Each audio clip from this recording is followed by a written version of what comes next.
안녕하세요. 저는 모렴치한 인간들 사이에서 탈출했던 여자입니다. 저는 유독 가족 운이 없는 것 같아요. 물론 제겐 세상에서 가장 사랑하는 아빠가 계셨고 저희 아들도 있지만 제가 말한 운은 두 사람을 제외한 다른 가족들의 이야기입니다. 유독 가족에 대한 사연이 많은 이곳에 저도 제 가족에 대한 이야기를 해보고 싶어 이렇게 사연을 적어보게 됐어요. 이젠 다 지난 일이지만 그래도 기억을 더듬어가며 잘 적어볼 테니 끝까지 관심 가져주시면 감사하겠습니다. 전 어릴 적부터 엄마보단 아빠랑 더 친했어요. 아빠는 부동산에서 일하셨고 엄마는 회사원이었는데 가정적이었던 아빠와 달리 엄마는 항상 밖으로만 나돌았죠. 항상 밤 늦게 귀가하던 엄마에겐 술 냄새가 따라다녔는데 그 냄새보다 더 싫었던 건 부모님의 다투는 소리였습니다. 늘 집안에 분란을 일으켰던 엄만 제가 16살 땐 바람까지 피워 아빠에게 이혼당하더군요. 집에서 내쫓긴 엄만 그 뒤로 단 한 번도 절 보러 오지 않았죠. 그런 엄마를 다시 마주했던 건 2년 뒤였는데 그렇게 술을 좋아하던 엄만 음주운전을 하다 운명을 달리했다고 해요. 엄마의 장례식장에서 든 생각은 엄마에 대한 연민이나 슬픔이 아니라 피해자가 없어서 다행이라는 마음뿐이었습니다. 그 정도로 전 엄마에 대한 정이 없었죠. 제가 사랑하는 부모님은 저희 아빠가 유일했습니다. 아휴, 선미야. 아빠가 그만 늦잠을 잤구나. 아휴, 우리 딸 밥 해줘야 하는데. 아빠, 오늘은 제가 아침 차려놨어요. 짜잔! 아빠가 좋아하는 김치볶음밥이에요. 맛있겠죠? 아이, 공부하느라 힘든 딸내미한테 아침까지 차리게 하고 아빠는 빵점짜리 부모다. 미안해서 어떡하냐? 에이, 아빠가 빵점이에요? 100점, 아니 200점짜리 아빠죠. 맨날 아빠가 아침 저녁 다 차려주고 학교까지 데려다 주는 앤 친구들 중에 저밖에 없다니까요. 엄마가 빠지자 아빠 전 오히려 전보다 훨씬 행복하게 살았습니다. 아빤 딸인 제게 정말 헌신적이셨어요. 아빤 이혼할 무렵엔 자신의 부동산을 차리셨는데 아무리 일이 바빠도 항상 절 직접 차에 태워 등교시켜 주셨어요. 공부하는 우리 딸 힘들다면서요. 졸린 눈을 비비며 항상 제 아침도 영양가 가득하게 차려주셨고 아빠의 모든 생활 항상 절 중심으로 돌아갔죠. 아빠도 이제 연애도 하고 자유롭게 사세요. 아빠한테 늘 저밖에 없는 것 같아서 너무 가슴 아파서 그래요. 부모 인생이 자식으로만 가득하면 됐지. 그게 뭐 가슴 아파. 누군 자식이 없어서 외로워도 하는데 난 선민이 덕에 복받은 인생을 살고 있는 거야. 저 하나만 있으면 세상 부러울 게 없다던 아빠께 전 항상 감사하며 살았습니다. 부동산을 운영하며 따로 투자도 조금씩 하시던 아빤 그 돈으로 절 여유롭게 대학까지 졸업시켜 주셨어요. 그런 아빠 아래서 대학도 졸업하고 직장 생활도 하던 전 20대 후반에 3살 연상의 남자친구와 결혼 이야기가 오가게 되었는데요. 상견례도 하고 결혼식장까지 예약했건만 결국 전 파혼당하고 말았습니다. 아니 왜? 그쪽 집안에서 너 엄청 마음에 들어 하셨잖아. 남자친구가 저희 엄마 얘기를 얼마 전에 자기 부모님한테 했었대요. 근데 그걸 듣자마자 그쪽 부모님이 엄청 반대를 하셨대요. 부모는 자식의 거울이라는데 엄마가 그 모양이었으면 자식도 똑같지 않겠냐고요. 같은 여자니까요. 엄마가 그런 사람인 게 제 잘못도 아닌데 너무 속상해요. 그건 바로 제 엄마라는 사람이 어떤 사람이었는지 남자친구의 부모님이 알게 됐기 때문이었어요. 남자친구는 자기가 괜한 말을 한 것 같다며 미안해했지만 결국 나중엔 자신의 부모님의 말이 맞는 것 같다며 제게 이별을 통보하더라고요. 부모님이 반대하는 데는 다 이유가 있지 않겠냐면서요. 전 그 뒤론 상처 때문에 연애를 안 하고 살았었어요. 그런데 아빠가 너무 속상해 하시더군요. 선민이가 얼마나 괜찮은 앤데 너에 대해 잘 알지도 못하던 그 사람들 때문에 이게 뭐냐. 아휴, 이제 시간도 많이 지났는데 기회 있으면 누구라도 만나봐. 어? 너도 평범한 사람들처럼 가정도 꾸리고 자식도 낳으면 얼마나 좋니? 네가 잘 사는 모습을 봐야 아빠도 안심을 하지. 그쯤 상처도 많이 아물었던 전 아빠 생각에 당시 지인이 권유하던 소개팅에 나가게 됐습니다. 그때 만난 사람이 바로 남편이었어요. 지인의 말대로 대화를 나눠보니 남편은 정말 착한 사람이더라고요. 그런 남편에게 동질감까지 느껴졌던 건 남편도 저와 같은 파혼의 아픔이 있었다는 말 때문이었습니다. 자랑은 아니지만 저희 집 형편이 넉넉한 편은 아니거든요. 근데 전 여자친구 집은 좀 사는 편이었어요. 그래도 제가 어느 정도 버니까 서로 노력하면 충분히 잘 살 수 있다고 생각했는데 그 사람 생각은 그게 아니었나 보더라고요. 그 집에서 반대당했어도 그 사람하고는 사랑하는 마음이 있어서 식장까지 잡고 강행하려고 했는데 결국 그 사람도 여기서 그만하는 게 맞겠다고 해서 헤어지게 됐어요. 그때로 부모님이 괜히 제게 많이 미안해 하시더라고요. 자신의 잘못도 아닌 일로 파혼당한 상처가 남 일처럼 느껴지지 않더라고요. 이건 연애하다 나중에 들은 얘긴데 원래 시부모님은 함께 장사를 하다가 운이 따라주지 않아 2번이나 망하고 빚이 많이 생겼었다고 해요. 그래도 시부는 공장 경비를, 시모는 식당에서 일하며 빚은 다 갚았다고 하더라고요. 돈보다도 사람을 봤던 전 착하고 배려심 많은 남편이 마음에 들어 애프터 신청을 받아들였습니다. 그렇게 몇 번 만난 이후 우린 정식 연인으로 발전했죠. 서로 추억과 신뢰를 많이 쌓아가던 우리 사이에 결혼 이야기가 나왔을 때 우린 서로 조금 움츠러들었었어요. 둘 다 과거에 파혼당했던 기억이 떠올랐던 거죠. 하지만 다행히 저희 아빠도 시부모님도 사위와 며느리의 아픔을 따뜻하게 안아주셨답니다. 그 덕에 저와 남편은 파혼의 아픔을 이기고 100년 가약을 맺을 수 있었고요. 장인어른, 취미가 낚시시라면서요? 저 낚시는 잘 모르는데 한번 배워보고 싶어요. 다음에 가실 때 저도 따라가도 될까요? 자네가? 아이, 그럼 나야 좋지. 우리 선민 낚시는 영 재밌는지 모르겠다며 날 안 따라 나섰거든. 낚시터 가면 사이나 아들 데리고 오는 사람들 참 부러웠는데 나도 가서 자랑 좀 할 수 있겠네. 자네 덕분에. 아빤 결혼할 때 저희에게 신혼집도 마련해 주셨습니다. 서울집 치고 그렇게 비싼 곳은 아니었지만 그래도 서울 외곽에 4억가량 되던 구축 아파트를 증여해 주셨죠. 원래 아빠가 투자 목적으로 사신 곳이었는데 저와 남편의 직장도 그리 멀지 않은 곳이었기에 통 크게 결혼 선물을 해주셨던 거예요. 남편은 그런 아빠에게 정말 감사해하더니 결혼 후 아빠에게 잘하려고 많이 노력했습니다. 아빠는 사이가 아닌 아들이 생긴 기분이라며 그런 남편을 정말 예뻐하셨고요.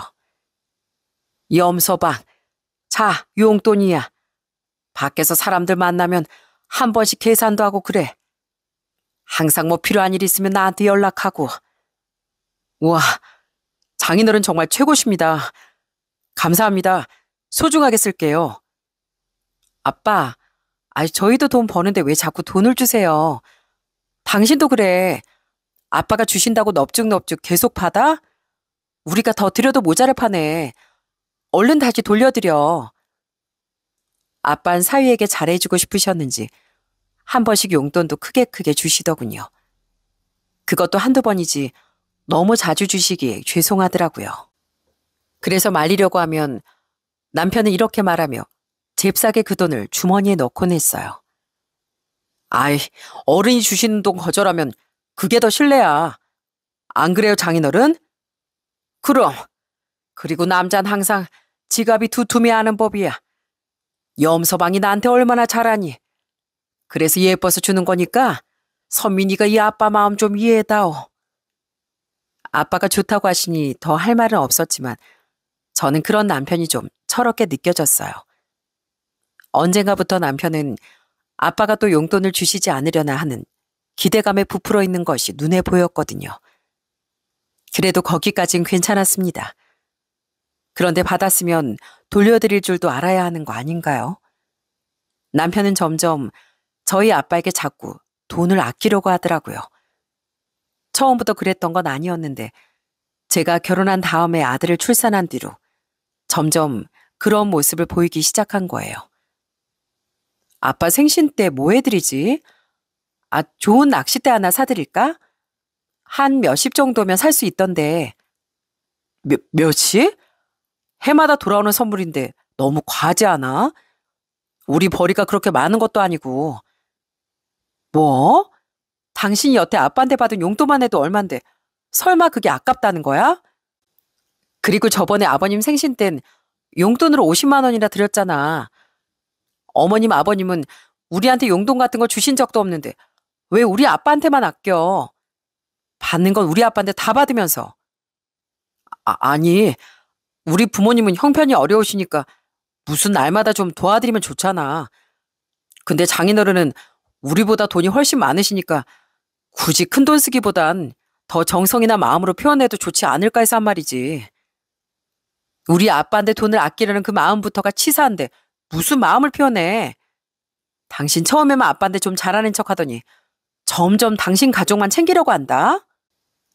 남편은 그런 거 아니라고 변명했지만 제 눈에 남편은 분명 변해갔습니다. 그런 남편이 괘씸해 아빠에게도 남편에게 용돈 같은 거 주지 말라고 제가 몇 번이나 말씀드렸어요. 아빠도 눈치가 있으셨는지 점점 제 말을 들어주셨죠. 그랬더니 더 괘씸하게도 남편은 서운한 기색이더군요. 점점 변하기 시작한 건 시댁 식구들도 마찬가지였습니다. 우선 남편의 여동생인 신우인 점점 제 물건에 눈독을 들이더라고요. 결혼 전에 몰랐는데 신우인 한 직장에 진득이 붙어있질 못하고 일을 하다 말다 반복하던 사람이었는데요. 그에 비해 씀씀이는 작지 않아 항상 돈이 없었습니다. 거기까진 그런가 보다 했는데 점점 제 물건에 욕심내는 모습이 불편해지더라고요. 새언니는 무지 비싼 화장품만 쓰는 것 같아요. 그 립스틱 저도 써보고 싶던 건데 한 번만 써봐도 돼요? 피부가 예민한 편이라 이거저거 다 시도해보다가 정착한 브랜드 제품만 쓰는 편이에요. 대신 엄청 아껴 쓰고 있고요. 그럼요, 써봐도 되죠. 아싸? 우와, 이거 완전 제 입술하고 찰떡 아니에요? 새언니, 나 이거 주면 안 돼요? 네? 가난하고 불쌍한 신우에게 한 번만 은혜를 내려주십시오. 처음엔 애교를 부리며 제 화장품이나 옷을 달라고 하기에 한두 번은 귀여워서 부탁을 들어주었습니다. 외동인 저로선 신우이가 동생처럼 느껴졌거든요. 그런데 그것도 한두 번이지 신우인 점점 당연한 듯 제 물건을 요구하더라고요. 몇 개 없어서 소중하게 들고 다니던 명품 가방이나 아빠에게 선물 받았던 지갑까지도요. 좋은 마음도 한두 번이 끝이지 그 이상은 버릇이 되겠다 싶어 저는 딱 잘라 거절했어요. 왜 처음엔 주고 지금은 안 줘요? 보통 사람은 한두 번 받는 것도 고맙고 미안해서 보답을 하지 아가씨처럼 당연하게 더 많은 걸 바라지 않아요. 제 선의는 딱 두 번이 끝이었어요. 아가씨가 저한테 고맙다고 커피라도 한 잔 사준 적 있어요? 없잖아요. 가는 선의가 있으면 오는 선의가 있어야 훈훈함도 계속되는 거라고요. 새언니는 집도 잘 살잖아요. 네? 가족끼리 1억이에요? 저 그럼 빌려라도 주세요. 네? 빌려가봤자 안 줄 게 뻔한 것 같아 저는 신우의 징징거림을 끝까지 거절했어요. 남편은 그런 제게 은근히 서운해했는데 그런 남편이 더 어이가 없더라고요. 가족이면 뭐든 다 퍼줘야 돼? 그럼 당신 용돈 줄이고 모아서 아가씨 명품백 사줘. 그럼 되잖아. 제가 이렇게 말하면 아무 말도 못할 거면서 왜 꼭 저에게만 희생을 바라나 싶더라고요. 그러다 한 번은 밖에서 다 같이 만나 외식을 했던 날 슬쩍 제 가방을 들고 도망가 버린 거 있죠? 저녁에 약속이 있다며 제 물건은 저 몰래 비닐봉다리 다 옮겨서 두고 갔더라고요. 그날 저녁 중요한 약속이 있어 들고 나갔던 건데 정말 기가 찼죠. 그때 제가 어떻게 했는지 아시나요? 새언니, 어떻게 가족을 경찰에 신고할 수가 있어요? 가족이 훔쳐간 건 도둑질이 아니라고 누가 그래요? 그러게 왜 사람 물건을 말도 없이 훔쳐가요? 전 신우일 바로 경찰에 신고해버렸어요. 지금 잡아두지 못하면 계속 같은 일이 반복될 것 같았거든요. 결국 일은 잘 해결되긴 했지만 신우인 울며 불며 절 원망했죠. 게다가 시부모와 남편까지 저더러 냉혈한이라고 하더라고요. 애가 철이 없어서 실수 좀 한 거 가지고 어떻게 경찰을 불러? 당신 우리 가족을 가족이라고 생각은 하는 거야?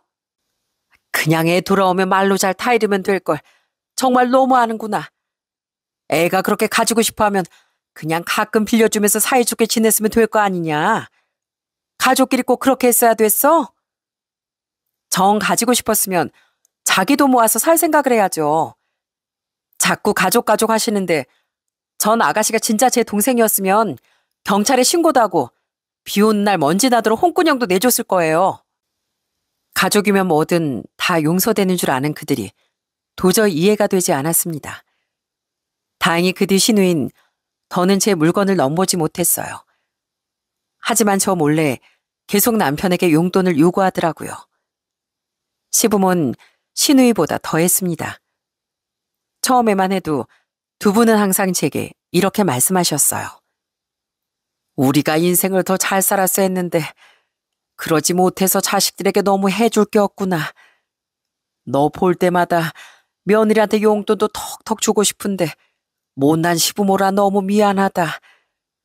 우리가 무슨 염치로 네가 주는 용돈까지 받겠니? 자식이나 며느리가 뭔가 해드리는 걸 당연하게 여기지 않는 분들께 오히려 더 많이 해드리고 싶지 않습니까? 그래서 전 두 분께 자주 용돈도 쥐어드리고 여행도 모시고 다녀왔었어요. 그런데 저희 아들이 태어나고 제가 직장에 복직하게 되면서 두 분 또한 점점 본색을 드러내더라고요. 아이, 명절인데 용돈이 좀 적지 않니?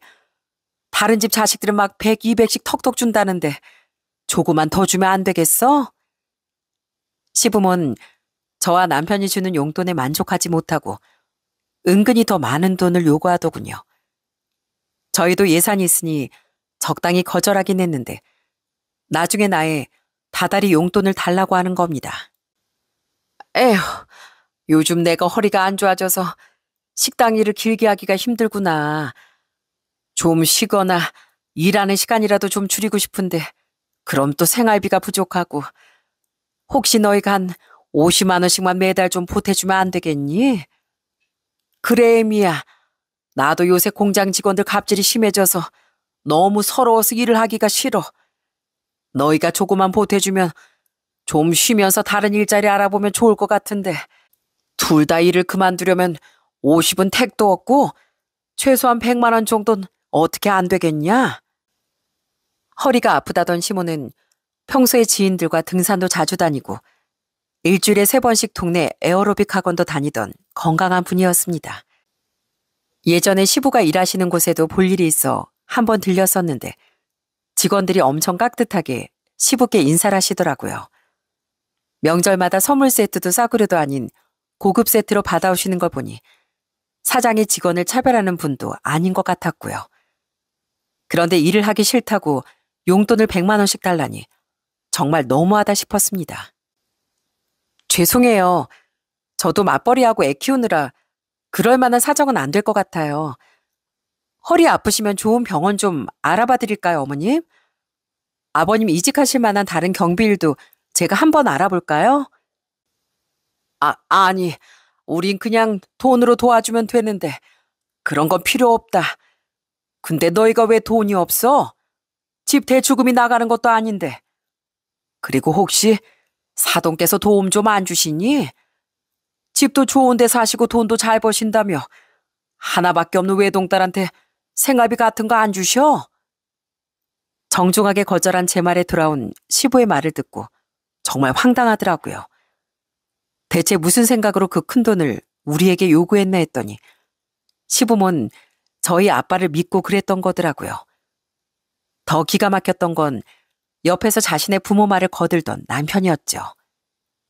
여보, 양가 다 똑같이 소중한 부모님이라지만 우리 부모님은 장인어른이랑 다르게 형편이 안 좋으시잖아.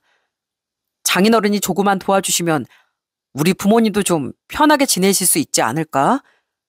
나 우리 부모님 볼 때마다 너무 가슴 아파서 그래. 우리 가족이잖아. 그러니까 지금 우리 아빠 돈으로 어머님 아버님을 도와드리잔 소리야? 매달 100만 원씩이나? 그걸 지금 말이라고 해? 그리고 두 분도 참 너무하시네요. 저희 아빠가 돈이 많든 적던 간에 저희 아빠는 엄연한 남이에요. 왜 저희 아빠가 힘들게 버신 돈을 두 분이 마음대로 넘보세요? 저 정말 불쾌합니다. 너무 화가 나 소리를 빽지르고 시댁을 나와버렸네요. 시누이도 시부모도 다 문제였지만 가장 큰 문제는 남편 아니겠습니까? 저 몰래 시누이나 시부모에게 돈을 보내다가 들켜 다툰 것도 한두 번이 아니었고 아빠가 자신에게 점점 용돈을 챙겨주지 않자 삐진 건지 저희 아빠는 잘 챙기지도 않기 시작한 남편이 너무 괘씸하더라고요. 그래서 갈수록 우리 사이엔 다툼이 늘어만 갔죠. 당신도 당신 가족도 진짜 이상해. 아니, 어떻게 우리 아빠 돈을 마음대로 넘봐? 넘보다니. 그냥 다 같은 가족이니까 돕고 살았으면 좋겠다고 생각해서 의견을 말해본 거지. 나야말로 당신한테 서운해. 장인어른 형편이 어려우셨으면 당신 두 발 벗고 나서서 도왔을걸? 그래도 염치 없이 남의 집 돈까지 넘보진 않았을 거야. 그럼 당신은 우리 아빠 위해서 당신 부모님한테 다달이 100만 원씩 달라고 요구할 수 있어? 못하지? 내가 당신 보면서 무슨 생각하는 줄 알아?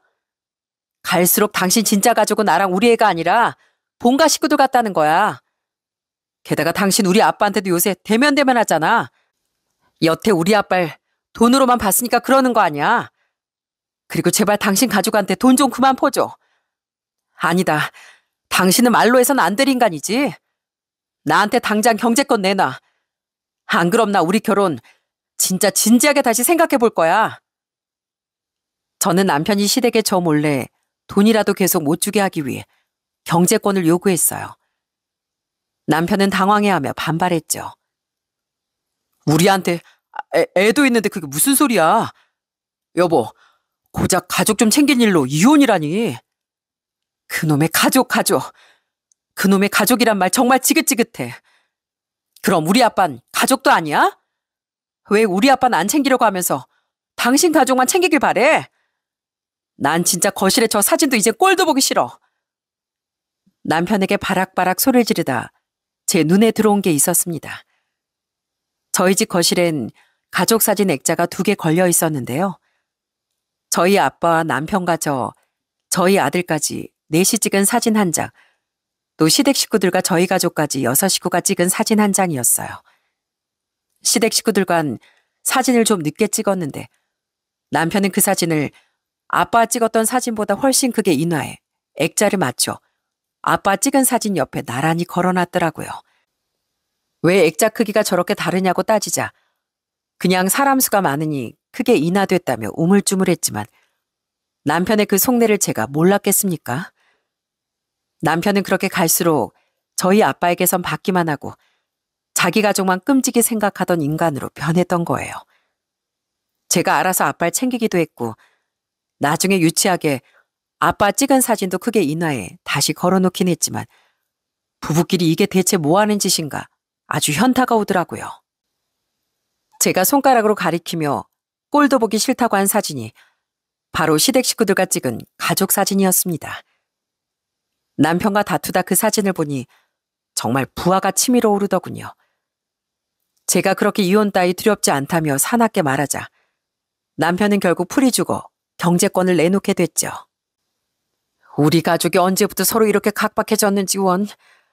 내 친구들은 자식 덕에 편하게 살면서 여행도 다니고 한다는데 난 이게 무슨 꼴인지. 오빠가 번 돈을 자기가 뭔데 가족들한테 주지도 못하게 하고 진짜 어이없어. 그 뒤 시댁 식구들은 대놓고 저 들으라는 듯 저렇게 투덜대더라고요. 경제권 문제로 더 이상 남편이 저 몰래 시댁 식구들에게 돈을 주지 못했으니 당연히 불만이 생겼겠죠. 전 참지 못하고 이렇게 소리친 뒤 자리를 박차고 나와버렸습니다. 다른 집 시부모님은 며느리한테 옷도 사주고 가방도 사주고 그렇게 공주 대접해준다는데 전 시집와서 ATM 기기 취급만 받고 아주 서러워 죽겠네요. 그리고 부부 돈은 공동 재산인 거 모르나 봐요, 아가씨? 왜 아가씨가 남의 남편 돈을 탐내요? 저 불편해서 여기 못 있겠네요. 이만 가겠습니다. 그 뒤 전 시댁에 거의 발길을 하지 않았습니다. 너무 스트레스더라고요. 그랬더니 남편은 어떻게 자기 가족에게 그럴 수가 있냐며 저와 똑같이 친정에 잘 가지 않으려고 하더라고요. 그래서 그냥 내버려뒀습니다. 너무 정이 떨어져 솔직히 더 같이 살고 싶지도 않았거든요. 딸의 결혼 생활이 불행으로 향해 가는 모습을 보며 아빤 정말 많이 안타까워하셨죠. 애를 생각해서라도 이혼은 심사숙고해야 한다. 무조건 참고 살라는 게 아니라 최선을 다해봐야 나중에 애한테도 네가 할 말이 있는 거야. 에휴, 나랑 다르게 너만은 잘 살길 바랬다만 염서방이 그런 모렴치한 사람인 줄 누가 알았겠니? 그런 아빠를 생각해 전 그래도 이혼을 결정하는 일에 신중했던 겁니다. 이 모든 일이 제가 결혼한 지 고작 5년 만에 벌어진 일들이었죠. 그러던 어느 날 전 아빠의 전화를 받고 그만 바닥에 털썩 주저앉고 말았어요. 뭐라고요? 아빠가 뭐에 걸려요? 췌장암이라는구나. 이미 암이 번질 대로 번져서 수술도 힘든 상황이래. 치료는 시도해보겠지만 여명이 반년도 남지 않은 것 같다고 한다. 건강에 이상을 느꼈던 아빤 혼자 병원을 찾아 검사를 받으셨었다더군요. 제가 걱정할까봐 저에게 아무 말씀 않고서요. 그 결과 아빤 췌장암 4기 판정을 받았다고 하시더라고요. 절망적인 소식에 눈물이 멈추지 않았습니다. 아무리 췌장암이 증상이 없는 병이라지만 어떻게 사람 몸이 그 지경이 될 때까지 존재를 감출 수 있었단 말입니까? 인터넷을 찾아보니 저희 아빠 같은 경우가 꽤 있던데 그래도 왜 하필 저희 아빠에게 그런 일이 일어나게 된 건지 하늘이 다 원망스럽더라고요. 아빤 마지막 희망을 걸고 항암 치료를 시작하셨습니다. 그리고 전 회사에 휴직을 신청했어요. 아이 왜 회사를 쉬어? 언제까지 아빠가 투병할지도 모르는데 그냥 다니면서 왔다 갔다 하면 될걸. 싫어요. 1년이 됐든 2년이 됐든 전 아빠 옆에 있을 거예요. 제가 아빠 꼭 낫게 해드릴 거예요. 효도할 수 있는 날이 오래 남았다고 생각했건만 아빠의 남은 날이 그렇게 짧았을 거라곤 상상도 하지 못했습니다. 그래서 아빠 옆에 더 붙어있고 싶었던 거예요. 저는 항암 부작용으로 힘들어하는 아빠 곁에부터 정성을 다해 간병했습니다. 아이 때문에 집을 오가야 하긴 했지만 될 수 있는 한 계속 아빠 옆을 지키고 있었죠. 장인어른, 제가 그동안 너무 못나게 굴었죠? 정말 죄송했습니다. 제가 사위 노릇을 더 잘했어야 했는데. 그래도 양심은 있었는지 남편은 종종 아빠의 문병을 와 흐느껴 울더라고요. 저와 사이가 멀어졌던 시부모도 그래도 몇 번 문병을 와주시더라고요. 한 번은 시누이도 함께였죠. 그동안 사이가 어땠던 간에 그땐 정말 고맙더라고요. 전 아빠를 간병하며 제발 기적이 일어나길 기도하고 또 기도했어요. 하지만 결국 아빠는 투병한 지 4개월 만에 치료를 중단하고 호스피스 병원으로 옮겨질 수밖에 없었죠. 편안한 여생을 사실 수 있도록 도와드리는 게 최선이라는 의사의 말에 무너지는 마음으로 한 선택이었어요. 아빠, 기억나세요? 엄마랑 이혼하시기 전에 아빠가 저한테 곧잘 해주셨던 곰돌이 모양 오므라이스요. 이제 하는 말이지만 그거 진짜 못생겼었어요. 기억나다 마다 김을 오려서 눈썹 만들고 계란 흰자랑 김으로 눈동자 모양을 냈었지. 집에 영 관심 없던 네 엄마 대신 너한테 엄마 노릇 아빠 노릇 다 해주려고 얼마나 내가 애를 썼던지. 그걸 소풍도시락으로 싸주던 날엔 너한테 괜히 미안했다. 친구들한테 놀림 받을까봐. 내가 생각해도 그건 너무 못생겼었거든. 미안하긴요. 전 오히려 그 서툴게 만들어진 오므라이스에서 아빠의 사랑을 많이 느꼈었어요. 서툴러도 절 위해 항상 애써주신 아빠 마음이 느껴졌으니까요. 얼른 건강해져서 집에 돌아가요, 아빠. 저한테 딱 한 번만, 그 오므라이스 한 번만 다시 만들어주세요. 그래, 그래. 내가 꼭 힘내서 너 오므라이스 만들어주러 집에 가마. 내가 선미 널 두고 어떻게 떠날 수가 있겠니? 전 아빠 옆에서 끊임없이 희망에 대해 말했습니다.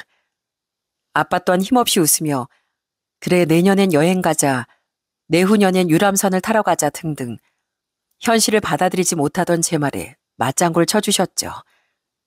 그리고 그런 아빠는 결국 호스피스 병원으로 옮겨진 지 한 달 만에 조용히 세상을 떠나시고 말았습니다. 꼭 행복해져야 한다 우리 딸 이라는 말을 마지막으로 남기고서요.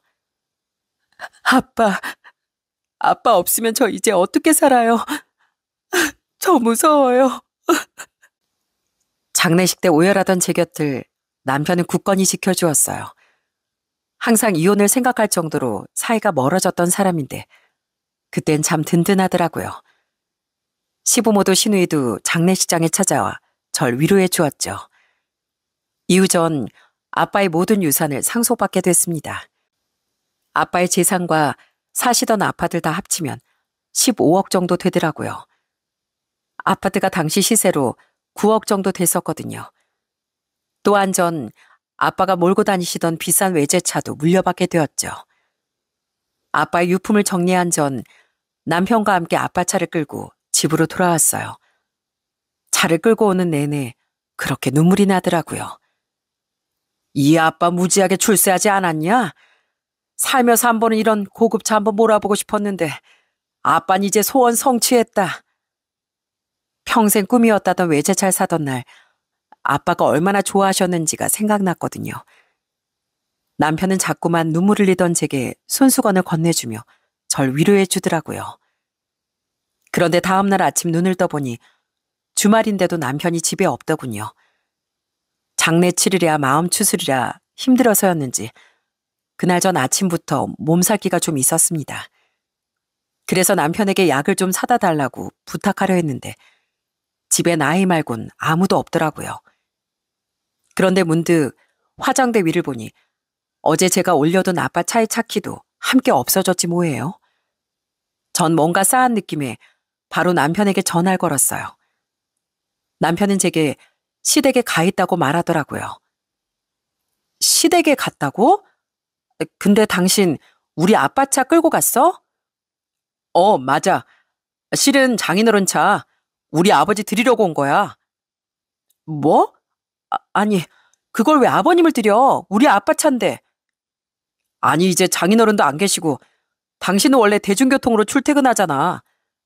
근데 이 비싼 차를 차고에만 두기 너무 아깝지 않겠어? 그리고 실은 우리 아버지 소원이 외제차 타시는 거였거든. 우리 아버지 지금 몰고 다니시는 차 10년도 더 된 고물인 거 알지? 그래서 겸사겸사 이번에 아버지 소원 좀 이뤄드리면 좋을 것 같다 그랬어. 우리 아버지 차 보더니 엄청 좋아하시더라. 어차피 주인 잃은 차인데 이럴 때 효도하면 좋지 않겠어? 생각 없이 해맑아 보이던 남편의 말에 정말 뒤로 넘어갈 뻔했습니다. 그 뒤에선 고맙다 애미야 잘 쓰마는 시부의 목소리까지 들리더군요. 자기들이 뭔데 저희 아빠의 차를 가로챈단 말입니까? 순식간에 남편에 대한 고마움이 사라지고 분노가 차올랐던 전 소리를 빽 지르고 말았어요. 당신 지금 제정신이야? 왜 나랑 상의도 없이 우리 아빠 차를 아버님을 들여? 당장 도로 가져와.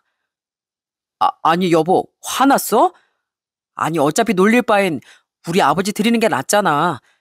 아니, 나도 당신이 그렇게 생각할 거라고 생각해서 차 가져온 건데. 내가 말했지? 우리 아빠 돈으로 당신 가족 챙길 생각하지 말라고. 그런데 어떻게 우리 아빠 유품을 당신 멋대로 아버님을 줘? 빨리 도로 가져오지 못해? 여보, 그러지 말고 그동안 당신 눈치 보느라 부모님께 해드린 것도 없는데 이거라도 드리자. 어? 아우, 배 아파. 여보, 나 배가 너무 아파. 이따 다시 전화할게. 당황한 남편은 설득이 통할 것 같지 않자 말도 안 되는 핑계를 대며 전화를 끊더군요. 그리고는 제가 다시 몇 번이나 건 전화를 일절 받지도 않았습니다. 정말 기가 막히더라고요. 이런 인간을 남편이라고, 저 염치 없는 인간들을 그래도 가족이라고 알고 산 제가 한심해 미칠 노릇이었죠. 바로 시댁에 쫓아가고 싶었지만 몸살에 걸린 몸이 말을 듣지 않더군요. 결국 전 집 서랍을 뒤져 우선 남아있던 약을 먹고 쉬기로 했습니다. 그 와중에 남편은 저녁에 이런 문자를 한 통 보냈더라고요. 아버지가 외제차 생기셨다고 너무 신난 나머지 양주까지 사오셨어. 축하하고 싶다고. 이렇게 좋아하시는데 그냥 우리 아버지 드리자. 어? 그리고 나도 아버지랑 술 한잔 하느라 그냥 여기서 자고 내일 집에 갈게. 미안해. 사랑해, 여보. 화 풀고 내일 봐. 저희 아빠 장례식장에서 눈물을 쏟던 모습은 이미 온데간데 없더라고요. 저는 치밀어 오르는 부하를 내리눌렀죠. 그리고 다음날 눈을 뜨니 다행히 몸이 개운하더라고요. 전 아침에 친한 친구 집에 잠시 아들을 맡겼습니다. 그리고는 바로 시댁으로 달려갔더니 다들 일어나 아침을 먹고 정리 중인 것 같더라고요. 어? 여보, 아침부터 여길 왜? 할 말이 있어서 왔다. 왜? 어머님, 아버님, 제가 드릴 말이 좀 있어서 아침부터 좀 찾아왔어요. 제 화난 표정을 보더니 남편을 슬쩍 움츠러들더군요. 시누인 새침한 표정으로 앉아 있었고 시부모는 슬쩍 제 눈치를 보며 헛기침을 하더라고요. 그리고 시부는 자신이 먼저 할 말이 있다며 운을 뗐습니다. 마침 잘 왔구나. 우리도 용건이 있으니 내가 먼저 말하마. 실은 어제 술 마시면서 가족 회의를 좀 했었거든. 회의요? 그래. 저기 우리 사이가 그동안 좀 소원해지긴 했다만 어쨌든 이제 우리가 너한테 남은 유일한 가족 아니겠냐. 나랑 네 시애미가 이젠 네 유일한 부모 아니냐고. 응. 그런데요? 너한테 괘씸한 부분도 있었지만 그래도 우리가 어른이니 혼자 남은 널 가족으로서 잘 품어주려고 한다. 무릇 가족이란 함께 살 때 더 끈끈해지는 거 아니겠니? 그래서 말인데 사돈 어른이 사시던 그 집 9억 정도 한다며? 그거랑 너네 집 팔고 우리 전셋집도 빼서 우리 다 같이 큰 집 구해서 사는 거 어떠냐? 그 돈 다 합하면 강남은 못해도 서울의 넓은 브랜드 아파트 하나엔 들어갈 수 있지 않겠어? 그 용건이라는 게 정말 허무맹랑하기 짝이 없더라고요. 그러니까 남편과 시댁 식구들은 전날 밤 머리를 맞대고 저희 아빠의 재산에 대해 의논을 했었더라고요. 시부의 황당한 말은 거기서 끝이 아니었어요. 그리고 사돈어른 현금 자산만 해도 꽤 되는 것 같던데 우리 그 돈으로 다 같이 넓은 가게 얻어서 큰 한정식집 한번 해보는 거 어떻겠냐? 네 시애미가 요리도 잘하지 않냐? 네 시누이랑 난 서빙하고 카운터 보고 하면 되지 않겠어? 가족 식당, 이거 말만 들어도 낭만적이지 않냐?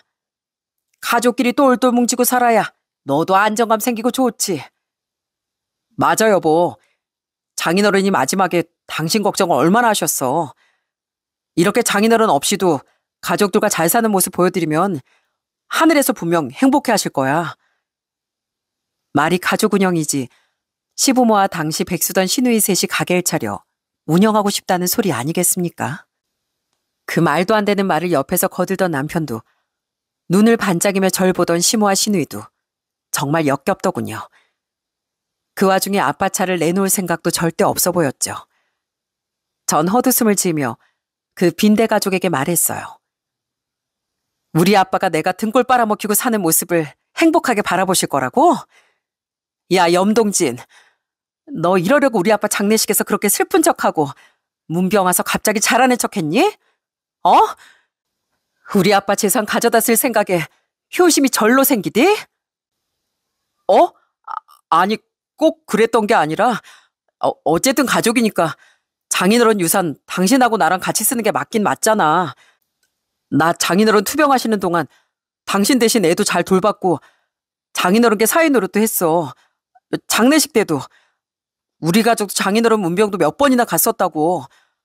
그렇게 가족된 도리 했으니까 당연히 나한테도 권한이 있는 거 아니야?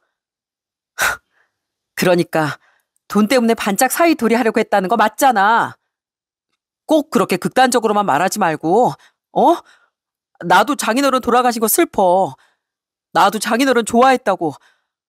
근데 돌아가신 분은 돌아가신 분이고 이젠 산 우리 부모님을 챙겨야지. 당신한테 남은 가족은 이제 우리뿐인데 당신도 좀 베풀고 나누면서 사이좋게 살면 얼마나 좋아. 세상에 가족만한 존재 없다. 어? 맞아요, 새언니. 새언니 너무 계산적이에요, 가족끼리. 끝까지 말도 안 되는 궤변을 늘어놓던 그놈과도 그놈 가족과도 더는 말 섞을 필요를 못 느꼈습니다. 그래서 전 그들을 보며 말했어요. 이런 쓸데없는 입실은 그만하자. 저기 아버님 외제차 가지는 게 평생 소원이라고 하셨죠? 근데 제가 그거 못 드리겠고요. 대신 다른 선물 드릴게요. 여보, 내가 당신한테도 줄 다른 선물 가져왔어. 선물이라는 제 말에 다들 의아한 표정으로 절 바라보더라고요. 전 가방에서 준비해간 물건을 남편 면상에 던져버렸습니다. 뭐야 이게? 이혼 서류? 아니 여보, 장인어른 보내드린 지 얼마나 됐다고 무슨 이혼이야. 당신 그제까지만 해도 나한테 막 고맙다고 그랬잖아. 근데 이틀 만에 이혼서를 던진다고? 기다려봐, 하나 더 있으니까. 전 크게 당황하던 남편의 말을 자르고 준비해간 물건을 하나 더 꺼냈습니다. 저는 그들 앞에서 챙겨간 가위로 그걸 마구마구 잘라버렸어요. 그리고 손에 남은 잔해들까지 전부 그들에게 뿌려버렸죠. 그 물건은 바로 저희 집 거실에 걸려있던 가족 사진이었거든요. 시댁 식구들과 함께 찍었던 가족 사진을 액자에서 꺼내 가지고 갔던 거예요. 저는 산산조각난 사진의 잔해를 보며 멍 때리고 있던 그들에게 말했습니다. 저랑 저 인간이 살고 있는 집, 저희 아빠가 저 주신 집인 거 알죠? 그런 집에 이 빈대 같은 집 식구들 사진 남겨놓고 싶지 않아서 이렇게 가져왔어요. 이 조각조각난 사진처럼 제 결혼 생활도 끝났습니다. 사진은 저 빼고 다시 찍든가 하시고 전 이만 이 수준 떨어지는 집에서 빠질게요. 아니, 애미야. 너 정말 너무한 거 아니니? 가족끼리 여유가 있으면 좀 돕고 살자고 했다고 지금 이런 해괴한 짓거리 벌이는 거야? 왜 도울 사람은 생각도 않는데 이 집 식구들은 자기들이 먼저 도와라 베풀어라 하는지 모르겠네요. 그걸 바로 빈대라고 하는 거예요. 아시겠어요? 전 저희 아빠가 힘들게 모은 돈 그쪽들한테 뜯기면서 살 생각 전혀 없어요. 그러니까 서로 뜯어먹고 살든 동냥을 하며 살든 그건 당신들 마음대로 하세요. 우리 아빠 돈에 군침 그만 흘리고요. 여보, 당신 지금 좀 너무 흥분했어. 우선 그 흥분부터 가라앉히고. 아니, 난 지금 머리가 너무 맑은데. 난 그래도 애랑 나 걱정하는 우리 아빠 생각해서 이혼은 최대한 신중하려고 했어. 그래서 머리가 너무 아팠는데 오히려 이렇게 이혼 결심하고 나니까 너무 후련해. 야, 염동진. 넌 애초에 누구랑도 결혼해선 안 되는 인간이었어. 그렇게 네 가족이 소중하면 평생 네 가족만 챙기면서 살아. 엄한 사람 벗겨먹으려고 하지 말고. 알았어?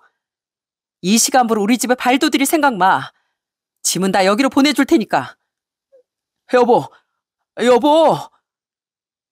전 절 붙잡으려고 달려오던 그놈을 냅다 바닥으로 밀어버렸습니다. 그리곤 그놈이 나동그라진 새 마침 탁자 위에 올려져 있던 아빠 차키를 들고 나와버렸죠. 다행히 차는 시댁 바로 앞에 주차되어 있었기에 전 아빠 차를 끌고 집으로 재빠르게 돌아올 수 있었네요.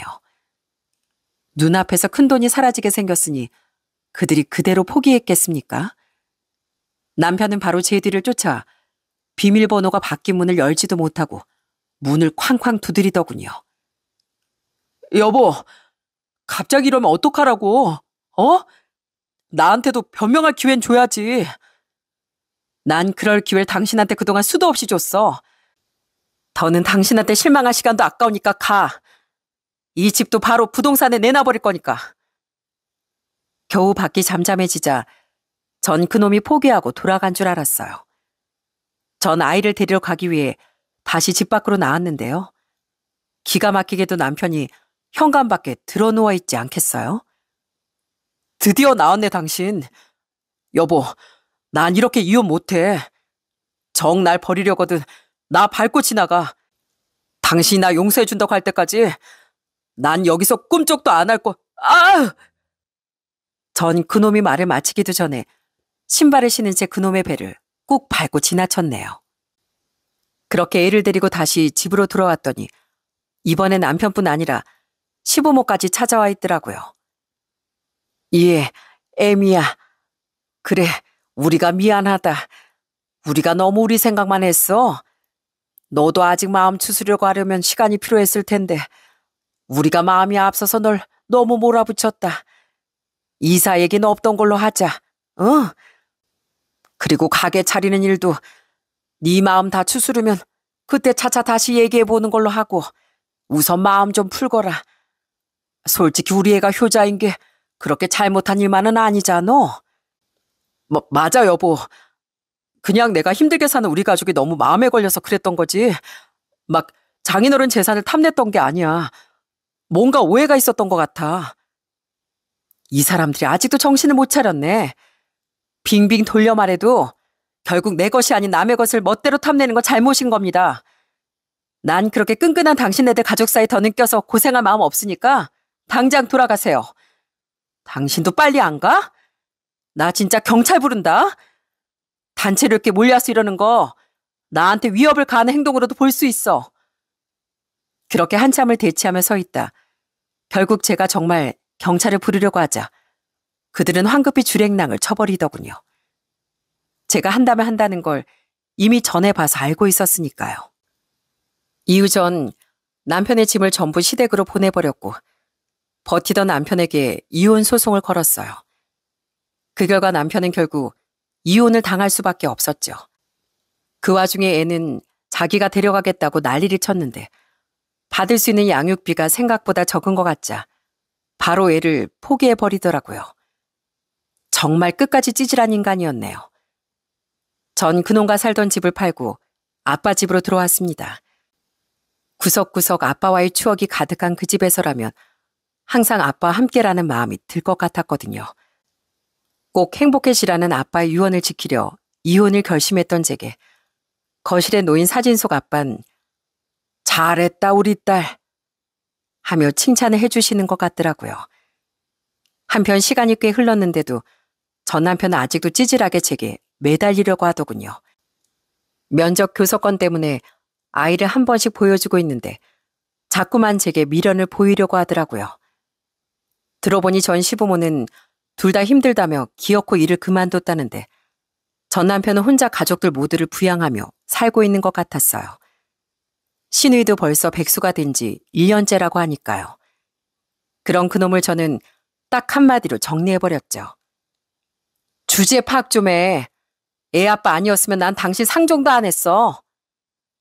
그리곤 전 남편을 정말 벌레 보듯 바라봤더니 그 눈빛에 상처를 받았는지 그 뒤론 제게 더는 매달리는 신용도 하지 못하더군요. 이혼 후 하나 더 알게 된 기막힌 사실이 있었어요. 제게 그놈을 소개시켜줬던 지인은 제 이혼 소식을 듣고 정말 미안해했어요. 그리고 자신도 얼마 전 뒤늦게 알게 된 사실인데 그놈은 파혼 이유도 제게 거짓말을 한 거라고 말해주더라고요. 그 여자 집이 좀 잘 살았는데 결혼 전부터 온 식구가 그 집안에 빈대 붙으려고 하고 대놓고 돈을 요구해서 파혼당한 거였대. 아마 선미 씨한테 또 그러면 파혼당할까 봐 적어도 애가 태어날 때까진 본색을 숨긴 것 같아. 정말 미안해, 선미 씨. 나도 정말 그 인간이 좋은 사람인 줄 알았는데. 그냥 그놈은 변한 게 아니라 처음부터 아예 절 속였던 거였습니다. 기가 막히긴 했지만 그런 비열하고 빈대 같은 집안에서 더 늦기 전에 빨리 탈출할 수 있었던 것이 차라리 다행이라고 생각했어요. 적어도 저희 앤 자기 아빠 친가의 못난 영향을 받지는 않을 테니까요. 비록 이혼했지만 전 혼자 아이를 잘 키우며 잘 살아가려고 합니다. 조금 두렵긴 하지만 힘들 때마다 아빠를 떠올리며 잘 헤쳐나가려고 해요. 아빠가 그러셨듯 저도 현명하고 강한 부모가 될 수 있다고 믿으면서요. 하늘에서 아빠가 자랑스러워할 수 있는 딸이 되도록 아주 노력하며 살아가려고 합니다. 이곳 사연들을 들어보면 가끔 뭔가 단단히 착각하고 사는 사람들이 있는 것 같더라고요. 그들은 가족이란 이유 하나만으로 모든 억지를 설득할 수 있다고 믿는 것 같더군요. 가족 간에 가장 기본이 되어야 할 건 상대방을 진심으로 아끼고 위하는 마음입니다. 그런 기본도 없이 그저 받기만을 바라고 희생해 주기만을 바라는 건 가족이란 이름 뒤에 숨은 욕심이 아닐까요? 일방적인 요구 끝에 남는 건 가족의 와해뿐이라는 걸 그들이 꼭 잊지 말았으면 좋겠습니다. 제 사연은 그럼 이만 여기서 마쳐야 할 것 같네요. 끝까지 함께해 주신 모든 분께 감사 인사를 전하며 이만 사연을 마무리하겠습니다.